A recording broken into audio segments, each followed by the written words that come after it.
You don't remember this dinosaur. I think it was called like the Megasaurus or some shit like that. The largest predator, the largest apex predator the Earth has ever seen. Fuck out of here. Who cares? It didn't feel larger than life to me. It didn't feel like the first time I saw the T Rex in 1993. Okay, even though the T Rex is now considered a small apex predator compared to the I Rex and this dinosaur.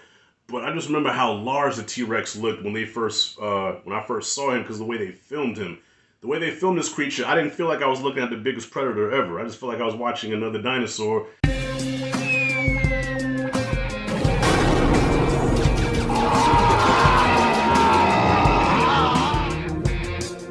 Alright, y'all, the dinos are back. Rexy, Blue, Mosasaurus, and all the other reptilian motherfuckers that you remember from all the Jurassic Park and Jurassic World movies. And that's not all that's back, and this is not a spoiler, it's in the trailer. The OGs are back. Yes, Dr. Ian Malcolm, Dr. Grant, and Laura Dern. I always forget the name of her character. They are back. And I gotta say off rip, they had to show the new school how it's done. Alright, they had to. Now, mind you, I remember Siskel and Ebert criticized the first Jurassic Park, saying that the characters are not really memorable. Shit.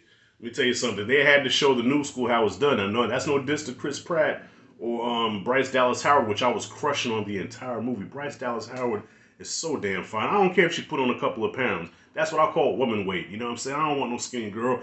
Damn it, when that woman weight kicks in, ooh, boy, look at here.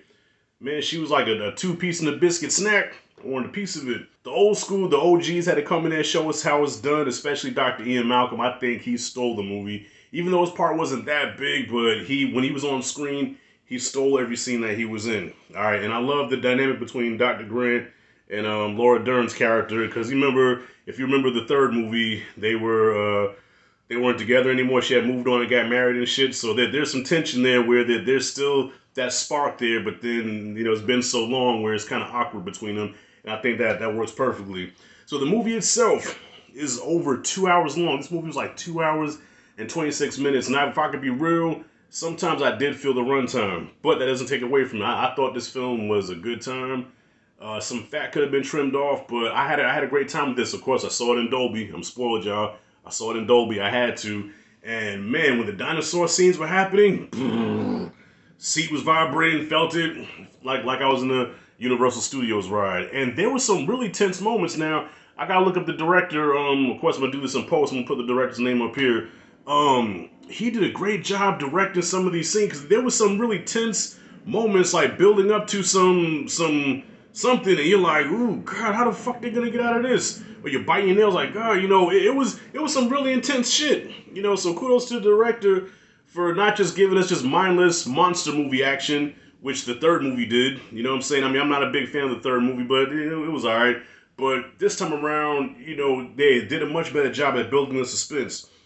But speaking of which, okay, there's a big baddie in this one. It's in the trailer, so shut the fuck up. Okay, it's not a spoiler. There's a big baddie in this one, but you really don't care about it, and you're not gonna remember it. All right. So, for example, the first Jurassic World, they gave us the Indominus Rex. Okay, you remember the Indominus Rex because he did some wild shit in that movie. From camouflaging to the fight that he had with the T-Rex and everything. You know what I'm saying? When he hunted down all those soldiers like aliens. You know what I'm saying? You remember the I-Rex.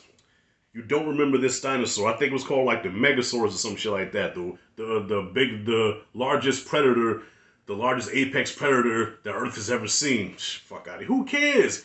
Even though it's supposed to be the biggest thing you've ever seen, I don't know if it's just the way they filmed it, but it didn't feel larger than life to me. It didn't feel like the first time I saw the T-Rex in 1993. Okay, even though the T-Rex is now considered a small apex predator compared to the I-Rex and this dinosaur. But I just remember how large the T-Rex looked when I first saw him, because the way they filmed him. Excuse me, it's ma'am. It is ma'am.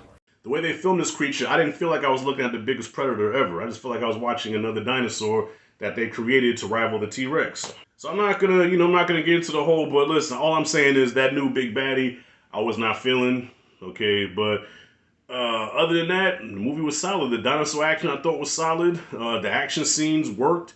There's not a whole lot I can point out negative, except the fact that I wish it was a little shorter. You know what I'm saying? 'Cause there were times I was starting to like lose my patience a little bit. Like, okay, this movie's a little long. Let's start to wrap this up here. and a couple of corny lines of dialogue here and there, especially with the one chick. She was a pilot. She was on Spike Lee's She's Gotta Have It. Okay, she did pretty decent in the job, but a couple of corny, one-liners and stuff, and she almost didn't fit in the movie.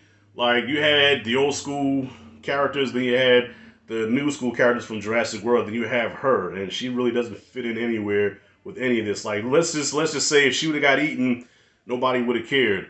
The summer's off to a good start, y'all. Top Gun Maverick. Now this, I didn't enjoy this as much as Top Gun Maverick, but I still thought it was a great time. So wrapping it up, I'm gonna give Jurassic World Dominion a B plus. I give it a B plus. I almost gave it a B, but I'm saying I'm a B plus because I gave what is it called, man? Jurassic World Forbidden. Is it Forbidden Kingdom? Forgotten Kingdom? Anyway, I gave that one. I gave that one a B. I know a lot of people didn't like it, but like I said in that review, if you watched it not really as a Jurassic Park movie, Jurassic World movie, I think it would work. It's a straight up monster movie, but I did like this one a lot better than that one. So B plus is what I give Jurassic World Dominion. Yeah, the dinosaurs, they walk the earth with us now. It's in the trailer. Shut the fuck up. All right, it's in the trailer. Yes, they walk the earth with us. That's it. That's all. Shout out to Rexy. Shout out to Blue. And shout out to Jeff Goldblum. You did your thing, homie. So what you guys think about the movie? Comment freely below. Let me know. If you like and dig this content, hit that like and subscribe notification bell in the corner. This is Rashad G signing out. See you in the next video.